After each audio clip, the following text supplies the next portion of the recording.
Setelah kejadian mengerikan di ruang bawah tanah, Maya mulai curiga bahwa rumah tua ini menyimpan lebih dari sekadar rahasia terkutuk.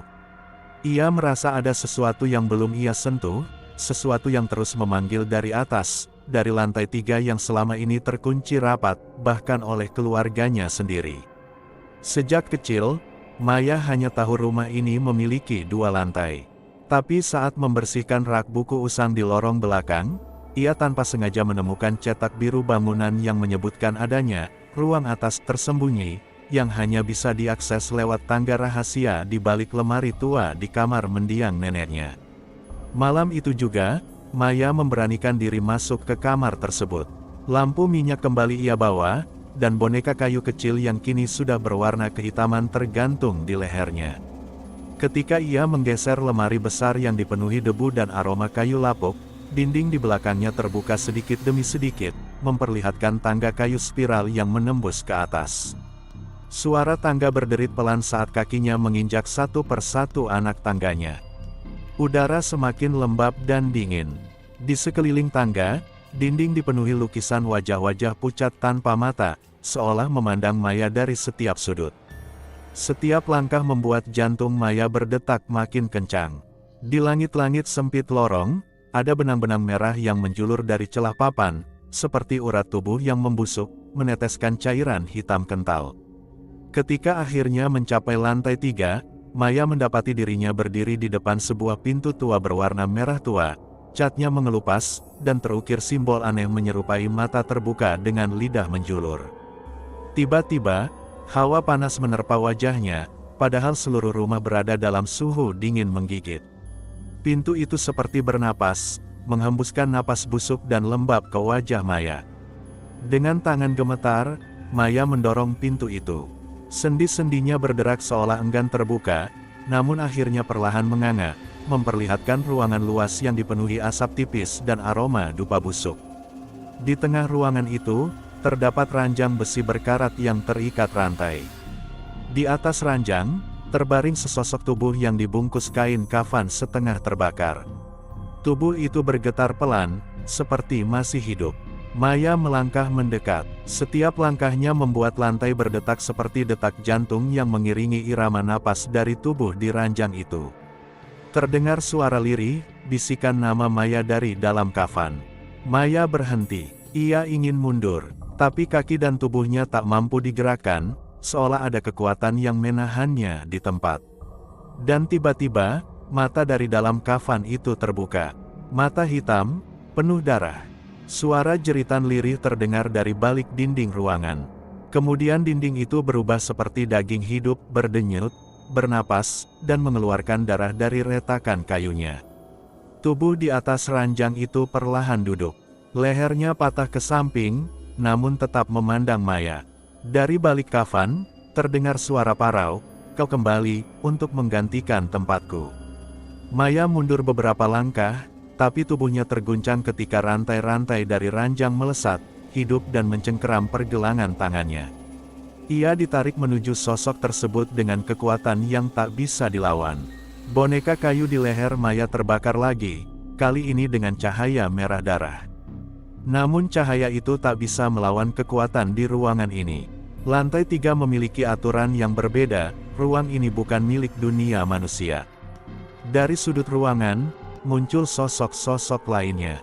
Mereka mengenakan pakaian pengantin, wajah mereka terbakar sebagian, dan tangan mereka membawa lilin hitam yang meneteskan darah ke lantai. Salah satu dari mereka, perempuan dengan mata dijahit dan mulut terkunci benang, mendekat ke Maya dan menyentuh pipinya. Saat itu juga, Maya melihat kilas balik, upacara gelap yang dilakukan di tempat ini puluhan tahun lalu. Ia melihat para wanita dikorbankan dalam ritual pemindahan jiwa, diikat di ranjang ini, lalu roh mereka dipindahkan ke boneka-boneka kayu dan dikurung di dinding-dinding rumah ini. Jeritan para wanita itu menggema di kepalanya. Dan Maya sadar, boneka kayu yang ia bawa bukan sekadar alat pelindung, itu adalah tempat penyimpanan jiwa. Salah satunya, adalah ibunya. Pintu di belakang Maya tertutup sendiri. Lilin-lilin menyala otomatis, menciptakan bayangan mengerikan di sekeliling ruangan. Tubuh di ranjang bangkit sepenuhnya, berdiri tanpa tulang punggung, namun tetap tegak. 7 jiwa telah dibangkitkan, katanya. Dan kini waktunya tubuh baru. Maya mengerang. Cahaya dari kalung liontin milik ibunya mulai bersinar. Tapi bayangan yang ada di belakangnya lebih cepat, sebuah tangan menembus punggung Maya dan mencengkeram tulang belikatnya. Tubuh Maya terdorong ke ranjang besi. Tangan-tangan tak terlihat mengikatnya dengan rantai dari darah yang terus-menerus menetes dari langit-langit ruangan. Di langit-langit itu, wajah-wajah wanita terdahulu muncul dalam bentuk cairan, menjerit meminta pembebasan. Suara mereka menusuk kepala Maya, membuatnya hampir pingsan. Namun di dalam dirinya, jiwa dari ibunya tiba-tiba bangkit. Suara halus yang telah lama menghilang bergema dalam jiwanya. Kau bisa menghentikan ini, anakku. Kalung liontin itu berubah bentuk, menjadi seperti kunci yang bersinar. Maya mencengkeramnya dan berteriak, cukup. Sinar putih meledak dari tubuhnya, menyapu ruangan itu dalam ledakan energi roh. Sosok di ranjang itu meleleh, berubah menjadi cairan hitam yang menyerap ke lantai. Tangan-tangan menghilang, dan para wanita pengantin itu jatuh ke tanah, satu persatu berubah menjadi abu. Tapi ruangan ini tidak mau dikalahkan begitu saja. Seluruh lantai berguncang, dinding berdarah itu mulai pecah, dan dari celahnya muncul wajah besar, tanpa mata, dengan gigi berlapis. Maya berlari, mencoba membuka pintu yang kini terkunci dari luar. Ia menendangnya berkali-kali sambil terus membaca doa yang diajarkan almarhum neneknya. Pintu terbuka dengan suara ledakan. Maya melompat keluar tepat saat seluruh ruangan lantai 3 runtuh ke bawah, menelan semua yang ada di dalamnya dalam pusaran api hitam. Ia berguling ke lantai 2, tubuhnya berlumuran darah dan luka, namun masih hidup. Nafasnya terengah. Seluruh rumah berguncang dan mengeluarkan suara lolongan panjang. Ketika ia membuka mata, rumah itu perlahan berhenti bergerak. Suasana menjadi hening, terlalu hening. Boneka kayu di lehernya pecah dan dari dalamnya keluar percikan cahaya kecil, sebuah jiwa kecil yang melayang pergi. Jiwa itu tersenyum padanya, lalu menghilang ke udara. Maya menitikkan air mata. Ia tahu itu ibunya. Setidaknya satu jiwa berhasil dibebaskan malam ini. Tapi Maya belum bisa pergi. Di tangannya, tertinggal satu pecahan dari boneka itu, dan sebuah lambang baru muncul di punggung tangannya, mata terbuka dengan lidah merah menjulur. Ia merasa tubuhnya lebih dingin. Nafasnya tak lagi berembun, dan ketika ia menatap ke cermin tua di lorong, ia tak melihat bayangannya. Di luar rumah, bulan tampak lebih besar dari biasanya. Angin berhenti bertiup, suara jangkrik lenyap, semua menjadi senyap. Maya melangkah pelan menuruni tangga. Tapi kini setiap langkahnya tak menimbulkan suara. Ia mulai merasa ringan, seperti tidak menapak tanah. Ketika membuka pintu depan, rumah tak lagi berada di tengah kampung tua. Di depannya hanya hamparan tanah kosong dan 7 batu nisan berdiri sejajar, masing-masing bertuliskan nama wanita. Maya mendekat dan membaca nama-nama itu. 7 nama korban, dan di ujung baris, sebuah batu nisan kosong, hingga perlahan muncul ukiran nama, Maya Nur Ayu. Malam itu, pintu rumah tua itu menutup dengan sendiri. Rumah itu kembali tertelan kabut, dan Maya tidak pernah terlihat lagi oleh siapapun. Langit malam menggulung awan kelam di atas rumah kos tua tempat Maya tinggal. Angin bertiup lirih, membawa bau amis yang tidak biasa. Sementara penghuni lain sudah terlelap, Maya masih terjaga, matanya menatap kosong ke plafon yang mulai mengelupas. Ada suara-suara samar yang tidak bisa ia jelaskan, seperti sesuatu yang diseret pelan di atas langit-langit. Sudah 2 malam berturut-turut Maya mendengar suara itu. Kali ini ia bangkit, mengambil senter dan berdiri di bawah pintu kecil di plafon lorong, pintu menuju loteng. Sebuah tangga kayu reyot yang sudah lama tak digunakan bersandar tak jauh dari situ. Ia ragu, tapi rasa penasaran jauh lebih kuat daripada ketakutan. Dengan jantung berdebar, Maya membuka pintu plafon. Debu langsung turun menutupi wajah dan rambutnya. Ia batuk ringan, lalu menaiki tangga dengan hati-hati. Begitu kepalanya melongok ke atas, aroma kayu lapuk dan bau anyir darah langsung menyambut hidungnya. Loteng itu gelap total, hanya diterangi oleh cahaya senter kecil Maya. Debu menebal di setiap permukaan, dan jaring laba-laba menggantung seperti tirai kematian. Tapi yang paling menarik perhatiannya adalah sebuah benda besar di sudut ruangan, tertutup kain putih kusam yang tampak seperti kafan. Maya mendekat perlahan, suara detak jantungnya seperti genderang di telinga. Ia mengulurkan tangan, menarik kain itu dengan ragu. Di bawahnya, sebuah peti mati kayu tua terbuka sedikit, dengan bekas kuku yang mencakar dari dalam. Suara napas Maya tercekat, ia mundur setengah langkah, lalu mendekat lagi. Dari sela-sela peti, ia bisa melihat secuil kain kafan yang basah oleh darah hitam. Peti itu berguncang tiba-tiba, seolah ada sesuatu yang bergerak di dalamnya. Maya jatuh terduduk, senter terlempar dari tangannya dan mengguling ke pojok loteng. Dalam kegelapan, ia mendengar bisikan lirih, "Jangan tutup aku," lalu suara dentingan pelan seperti kuku mencakar kayu dari dalam peti. Dengan tubuh gemetar, Maya merangkak ke arah senter dan menyorot peti itu lagi. Kali ini tutupnya sudah terbuka sedikit lebih lebar. Sebuah tangan putih pucat, dililit kain kafan basah, muncul perlahan dari dalam. Jari-jarinya kurus dan bergerak lemah. Maya berteriak, suaranya tertahan di tenggorokan. Ia berlari ke tangga dan turun terburu-buru, tangga hampir patah karena berat tubuhnya. Begitu sampai di bawah, ia langsung menutup pintu plafon dan mengunci kaitnya dengan tali dari dapur. Nafasnya terengah-engah. Ia terduduk di lantai, mendekap lutut sambil berusaha tenang. Tapi dari atas, suara ketukan terdengar pelan. 1, 2, 3, lalu berhenti. Namun sesuatu dalam hati Maya tahu, itu belum selesai. Esoknya, Maya memutuskan pergi ke kelurahan untuk mencari arsip rumah kos itu.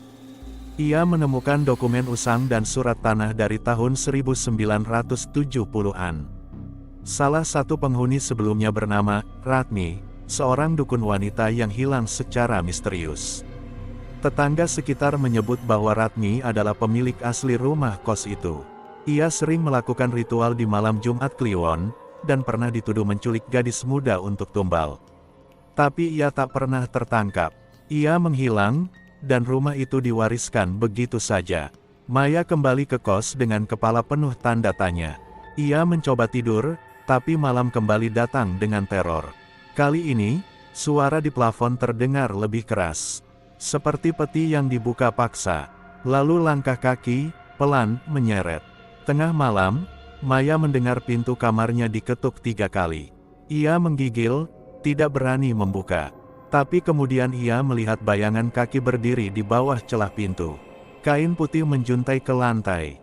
Tak ada suara, tak ada gerakan. Tapi bayangan itu tetap di sana selama 5 menit sebelum akhirnya menghilang. Esok harinya, Maya mencoba memberanikan diri naik ke loteng lagi. Kali ini ia membawa garam kasar dan air doa dari ustadz setempat. Saat membuka pintu plafon, aroma busuk menyeruak seperti bau bangkai yang lama tersimpan. Loteng kini dipenuhi lalat hitam beterbangan. Peti mati itu kini terbuka penuh, dan di dalamnya, terbaring sosok wanita tua dengan mata putih melotot. Mulutnya menganga dan ada jejak darah mengalir dari lubangnya. Maya hampir muntah, tapi sosok itu tiba-tiba bangkit perlahan.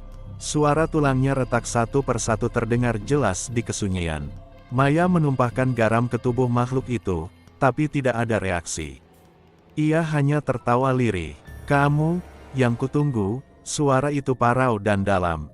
Tubuhnya melayang, dan kain kafan mulai memanjang, bergerak seperti ular, melilit kaki Maya. Maya berteriak dan menyiram wajah makhluk itu dengan air doa. Sosok itu menjerit, lalu menghilang menjadi asap hitam pekat. Tapi peti mati di lantai bergetar hebat, seolah terhubung dengan dunia gaib yang belum tertutup sepenuhnya. Setelah kejadian itu, Maya segera menemui pemilik rumah kos, seorang wanita parubaya yang ternyata adalah cucu dari Ratmi. Wanita itu tampak cemas dan berjanji akan menutup loteng selamanya. Tapi Maya tahu itu tidak cukup. Malam berikutnya, Maya memimpikannya loteng itu lagi. Tapi kali ini peti mati terbuka, dan dirinya sendiri yang terbaring di dalamnya, dengan wajah yang pucat dan mata yang menangis darah. Maya terbangun dengan teriakan. Di kakinya, ada bekas ikatan kafan yang memerah seperti terbakar. Tubuhnya lemas, dan ia mulai percaya bahwa roh Ratni telah menandainya. Ia mulai kehilangan warna di wajahnya. Setiap malam, bayangan wanita itu muncul di cermin, memanggilnya dengan suara lembut tapi mengancam, "Waktumu belum selesai." Maya mulai kehilangan ingatan. Ia mulai menulis kata-kata asing di dinding kamarnya, huruf-huruf Jawa kuno yang entah dari mana datangnya. Tangannya bergerak sendiri saat menulis. Teman sekos Maya pun menyadari perubahan aneh itu. Wajah Maya terlihat semakin pucat, dan matanya seperti selalu kosong. Beberapa bahkan mengaku melihat Maya berbicara sendiri tengah malam. Hingga suatu malam, salah satu penghuni kos mendengar tangisan dari loteng. Tapi tidak ada yang berani naik ke atas. 3 hari kemudian, Maya menghilang. Kamarnya kosong, hanya tersisa secarik kertas bertuliskan, "Aku kembali ke tempatku." Pemilik kos pun memanggil paranormal. Mereka naik ke loteng, dan menemukan peti mati yang dulu tertutup, kini terbuka lagi. Di dalamnya ada kain kafan baru, masih basah, dan foto Maya yang terbakar separuh. Sejak itu, penghuni rumah kos satu persatu pindah. Rumah itu menjadi kosong dan sunyi, seperti menanti korban berikutnya. Tapi malam Jumat Kliwon itu, warga sekitar kembali mendengar suara ketukan di plafon. 3 kali, pelan. Lalu suara tawa lirih. Saat ada yang berani naik untuk mengecek, mereka menemukan kain kafan tergantung di langit-langit loteng, berlumuran darah, dengan sebuah nama baru ditulis di bawahnya, "Rina." Tidak ada yang tahu siapa Rina. Tapi keesokan harinya, seorang gadis baru datang untuk menempati kamar kosong di lantai 2. Saat ia membuka koper, ia menemukan secarik kertas tertempel di dinding dengan tulisan tangan kasar, "Jangan buka pintu atas." Tapi malam pertama Rina tidur, ia bermimpi didatangi seorang wanita tua bersorban kafan yang membisikkan namanya berkali-kali sambil mengetuk loteng dari dalam, "Rina, Rina, waktumu mulai sekarang." Malam itu langit gelap tak bertabur bintang. Maya baru saja selesai mandi ketika ia mendengar bunyi ketukan pelan dari arah plafon rumah kos yang mulai lapuk. Ia menatap ke atas, namun hanya melihat langit-langit kayu yang gelap dan berdebu. Suasana kamar terasa pengap meski jendela telah dibuka. Aroma lembab dan tanah basah seakan memenuhi ruangan. Maya berjalan pelan menuju sudut kamar, di mana sebuah rak buku tua berdiri rapuh. Saat ia mematikan lampu utama dan hanya menyalakan lampu meja, bayangan aneh tampak bergerak di langit-langit. Awalnya ia kira itu bayangan pohon dari luar, namun langit di luar terlalu gelap untuk menciptakan bayangan seperti itu. Bayangan itu seperti sosok tubuh tergantung terbalik, dengan kepala besar dan tubuh terbungkus kain putih yang menjuntai ke bawah, seperti pocong. Maya menelan ludah, mencoba menenangkan diri. Ia mengambil ponselnya dan menyalakan senter, mengarahkannya ke langit-langit. Tidak ada apa-apa, hanya kayu tua dan sarang laba-laba. Tapi ketika senter dimatikan, bayangan itu kembali tampak. Maya segera meraih kursi dan mencoba memeriksa plafon lebih dekat. Ia mengetuk pelan kayu di atasnya, dan terdengar suara berderak dari balik plafon, seperti sesuatu yang bergerak perlahan di dalam. Suara itu terdengar menyeret, seolah ada yang merayap di sela-sela rangka atap. Maya turun dari kursi dengan napas memburu, tubuhnya gemetar. Ia merasa diperhatikan, seperti ada mata yang mengintainya dari balik papan. Malam itu, ia tidur dengan lampu menyala, meskipun cahayanya hanya membuat bayangan itu semakin jelas. Di langit-langit, bayangan pocong itu tetap tergantung, tidak bergerak, namun tak pernah hilang. Keesokan harinya Maya mencoba melupakan kejadian itu dan sibuk membersihkan kamar. Ia memutar lagu keras-keras agar pikirannya tidak terus kembali pada sosok di atas kepalanya. Tapi saat ia melihat ke cermin, pantulan bayangan itu tetap ada di langit-langit, meskipun tak tampak nyata bila ia melihat langsung. Itu membuatnya semakin yakin bahwa ini bukan hal biasa. Ia mencoba menghubungi Bu Warti, pemilik kos, namun nomor yang biasa bisa dihubungi itu kini tidak aktif. Tak ada jawaban dari pesan-pesan yang dikirim. Malam kedua, suara dari plafon kembali terdengar. Kali ini disertai suara seperti kain yang terseret pelan-pelan, berputar-putar di atas.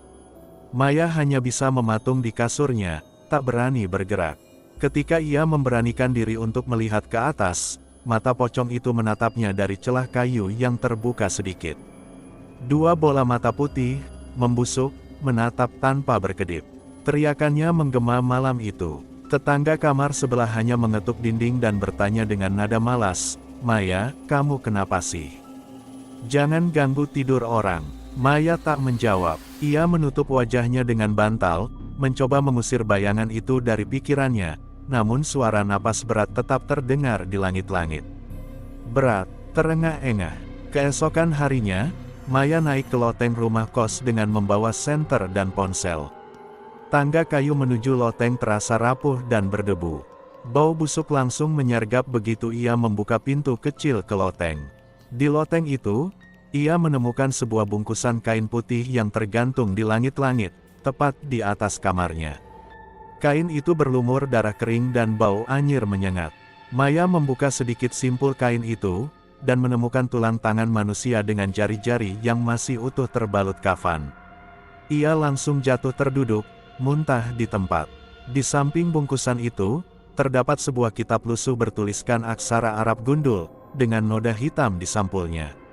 Maya menyentuhnya dan merasakan hawa dingin langsung menjalar ke tubuhnya. Suara tangisan lirih terdengar dari belakang loteng. Ketika Maya menyorotkan senter ke sana, ia melihat sesosok wanita dengan wajah rusak, matanya tak berbentuk, menangis sambil menggeleng pelan. Wanita itu berbisik, "Dia belum dikubur, dia belum dikubur," berulang-ulang, sambil menunjuk ke arah bungkusan kafan di langit-langit. Maya buru-buru keluar dari loteng, menutup kembali pintu kecil itu dan memaku papan kayu di depannya. Tapi malam harinya, suara ketukan dari plafon justru semakin keras. Ketukan itu seperti memanggil. 3 kali ketukan setiap 10 menit. Dan setiap kali Maya menolak menjawab, napas berat itu terdengar lebih dekat. Maya memutuskan mencari bantuan spiritual. Ia menemui Pak Karta, seorang ustaz tua di kampung sebelah yang dikenal bisa menangani hal gaib. Pak Karta datang malam itu juga dengan membawa air doa dan beberapa kemenyan.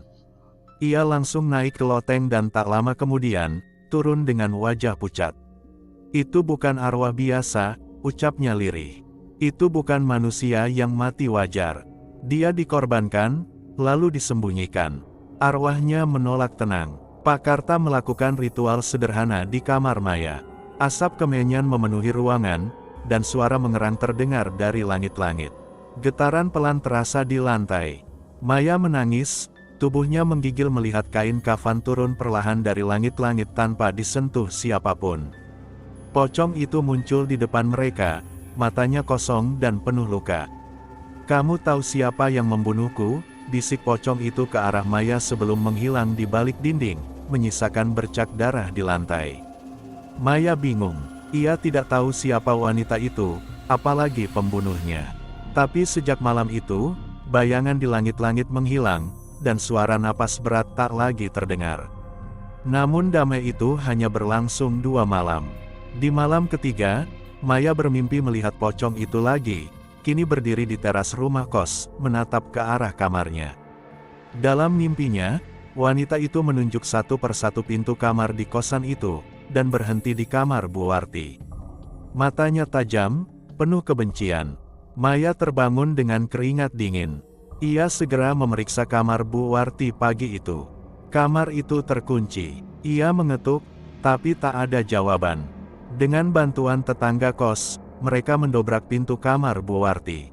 Di dalam, mereka menemukan ruangan penuh dupa, foto-foto lama, dan di salah satu foto, tampak wanita yang menjadi pocong dalam loteng itu. Di balik lemari, mereka menemukan catatan tua yang menyebutkan ritual pengorbanan arwah penunggu kos demi kekayaan. Nama Bu Warti tertulis jelas sebagai pelaku utama. Polisi dipanggil. Bu Warti menghilang sejak hari itu, dan kabarnya tidak pernah ditemukan kembali, seolah menguap di telan malam. Maya akhirnya pindah dari rumah kos itu. Tapi malam-malamnya tetap dihantui mimpi yang sama, di mana langit-langit rumah selalu memperlihatkan bayangan kain kafan yang tergantung. Setiap rumah yang ia tinggali, selalu berakhir dengan satu bayangan yang menempel di plafon. Ia sadar, arwah itu belum sepenuhnya pergi. Atau mungkin, arwah itu memilihnya sebagai saksi, atau penerus. Dan malam ini, saat Maya menatap plafon kamarnya yang baru, ia tahu, bayangan itu sudah kembali. Malam itu, hujan turun deras membasahi halaman rumah kos. Air menetes deras dari atap seng yang sudah mulai berkarat, menciptakan irama yang tak nyaman di telinga. Maya, yang masih terjaga di dalam kamarnya, duduk memeluk lutut sambil menatap tirai jendela yang tertutup rapat. Sejak kejadian bayangan pocong yang muncul dari plafon, Maya hampir tak pernah tidur nyenyak. Ada bisikan-bisikan yang tak dapat ia jelaskan, suara derak dari dinding, dan rasa dingin yang datang tiba-tiba meski ia telah menutup semua celah. Di kamar yang temaram dengan satu lampu redup menggantung, Maya merasa pandangan dari balik jendela selalu mengawasinya. Jendela itu menghadap halaman belakang yang gelap, dipenuhi tanaman liar yang tumbuh tak terurus. Sekitar pukul 2 dini hari, terdengar ketukan pelan dari arah jendela. Tok, tok, tok, suaranya pelan namun jelas, seolah bukan dari tangan manusia biasa. Maya menoleh dengan perlahan. Tirai putih di jendela itu berkibar sedikit, padahal jendela tertutup rapat. Hatinya berdebar, ia menggigit bibir, mencoba meyakinkan dirinya bahwa itu hanya angin. Tapi suara itu terdengar lagi. Kali ini lebih keras. Tok, tok, tok. Seolah sesuatu atau seseorang ingin masuk. Dengan gemetar, Maya meraih senter dari bawah bantal. Ia nyalakan dan arahkan ke jendela. Tak ada apa-apa, tapi ada noda merah yang merembes dari bawah tirai. Darah, bisik Maya. Ia merangkak perlahan mendekati jendela, menahan napas. Saat tangannya hampir menyentuh tirai, darah itu menetes lebih deras. Bau anyir menusuk hidungnya. Perlahan, Maya membuka tirai. Namun pemandangan di baliknya membuatnya terkejut dan jatuh terduduk ke belakang. Di luar jendela, tergantung sebuah kain kafan yang meneteskan darah segar. Kafan itu seperti digantung di paku, menggantung tegak, dan dari dalamnya keluar darah yang perlahan mengalir ke bawah. Tapi tak ada tubuh di dalamnya. Hanya kain yang bernyawa. Maya menjerit tertahan. Tubuhnya membeku. Ia mundur perlahan sambil terus menatap tirai yang kini benar-benar berlumur darah. Lalu muncul suara dari balik tirai itu. Suara napas berat, seperti seseorang yang sedang kesulitan bernapas. Suara itu memanggil, "Ma, ya." Suara itu terdengar dari dalam kamar, bukan dari luar. Maya menoleh ke belakang, tapi tak ada siapa-siapa. Saat ia kembali menoleh ke tirai, kain kafan itu kini sudah berada di dalam jendela, setengah masuk ke kamar. Ia segera bangkit dan berlari ke pintu. Tapi pintu kamarnya tak bisa dibuka. Seolah ada yang menahannya dari luar. Ia berteriak memanggil Bu Warti, namun tak ada jawaban. Suara napas itu kini lebih dekat. Maya memalingkan wajahnya dengan perlahan. Sosok berjubah kafan itu kini berdiri di pojok kamar. Kafan lusuh dan basah oleh darah, kepalanya miring, dan matanya kosong menatap Maya. "Kau menolak panggilan?" bisiknya dengan suara serak. "Kini, gantian aku yang datang." Maya menjerit dan meraih sajadah serta Al-Quran dari rak. Ia membaca ayat kursi dengan suara tercekat. Tapi sosok itu tidak menghilang, justru makin mendekat. Lalu muncul suara lain dari balik lemari. Seperti seseorang yang menangis. "Ampuni aku, jangan bawa aku," suara wanita tua yang lirih dan penuh tangis. Lemari terbuka sendiri. Dari dalamnya merangkak keluar sesosok wanita tua dengan rambut acak-acakan. Wajahnya lebam, tangannya berlumur tanah. "Aku, Bu Warti." Maya tak percaya. Bu Warti." Tapi wanita itu menggeleng. "Aku dikubur di bawah rumah ini, dia yang menyamar sebagai aku, dia penjaga kafan." Sosok berjubah kafan kini berdiri tepat di belakang Maya. Nafasnya dingin menyentuh leher Maya. Dia bukan milikku, tapi kau adalah pengganti yang ditetapkan. Lantai kamar retak. Dari dalamnya muncul tangan-tangan pucat yang mencoba menarik kaki Maya. Ia berusaha menghindar, namun pegangan itu kuat. Bu Warti yang asli merangkak dan mencoba membantu, namun sosok kafan melayang ke arahnya dan menjerat lehernya dengan kainnya sendiri. "Tolong, kaburlah," ucap Bu Warti sebelum tubuhnya ditelan lantai yang terbuka. Maya menjerit, menangis, membaca semua ayat yang ia hafal. Tapi seisi kamar berubah menjadi lorong panjang dengan dinding-dinding dari kain kafan yang berdarah. Suara tawa dan tangis bergantian terdengar. Maya berlari menyusuri lorong, dikejar bayangan pocong-pocong tanpa wajah yang melayang tanpa suara. Di ujung lorong, terlihat sebuah pintu bercahaya. Maya berlari ke arah sana, namun tepat sebelum ia menyentuhnya, pintu itu tertutup sendiri. Maya menoleh dan melihat satu pocong yang lebih besar, dengan wajah rusak dan mata merah, berdiri menatapnya. Satu dosa belum ditebus. Pocong itu menunjuk ke dada Maya. Lalu tiba-tiba kain kafan dari langit-langit melilit tubuhnya. Ia ditarik ke atas, tergantung di langit-langit kamar seperti tirai. Saat ia membuka mata, Maya sudah berada di kamarnya lagi. Semua tampak normal. Tak ada darah, tak ada kafan, tak ada sosok pocong. Tapi saat ia menoleh ke jendela, tirai putih di sana kini berlumur merah samar. Ia berjalan perlahan dan menyentuhnya. Darah menempel di jarinya, hatinya mencelos. Ia membuka tirai. Di luar, halaman kosong. Namun ada satu sosok berdiri di bawah tiang jemuran. Sosok pocong dengan wajah mirip dirinya sendiri. Maya tersentak mundur. "Itu, aku." Wajah pocong itu menangis, menatapnya dengan iba. Lalu menghilang begitu saja dalam kilatan petir. Maya terduduk. Ia tahu, malam itu belum berakhir. Dan jendela kamar kosnya bukan lagi jendela biasa. Ia telah menjadi jalan antara dunia hidup dan dunia kafan. Sejak malam itu, Maya tak pernah menutup tirai jendelanya lagi. Ia ingin tahu, siapa yang datang, dan siapa yang akan pergi. Beberapa penghuni kos mulai pindah. Isu-isu tentang suara tangisan dari kamar Maya menyebar. Tapi Maya tetap tinggal. Ia merasa, bila ia pergi, sosok itu akan mengikutinya. Ia menulis semua kejadian itu dalam buku harian. Tapi setiap pagi, tulisannya hilang. Tergantikan dengan kalimat yang sama, "Sudah waktunya." Maya mulai lelah. Ia tak bisa membedakan mana mimpi dan mana nyata. Tiap malam, ia memandangi jendela, menunggu, menanti, sampai suatu malam, tirai berdarah itu kembali bergerak sendiri. Tirai terbuka, dan sesosok dengan wajahnya sendiri melambaikan tangan. Gantian. Hujan deras mengguyur kota lama itu sejak petang. Di dalam kamar kos yang lembab, Maya duduk di sudut ranjangnya, memeluk lutut sambil menatap jendela yang tertutup tirai putih.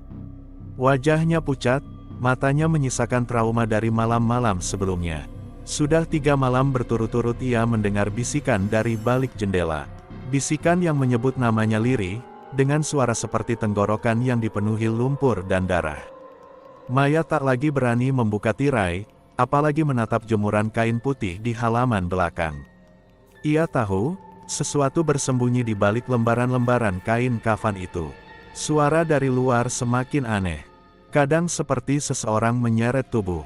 Kadang seperti tali jemuran ditarik keras hingga tiangnya berderak.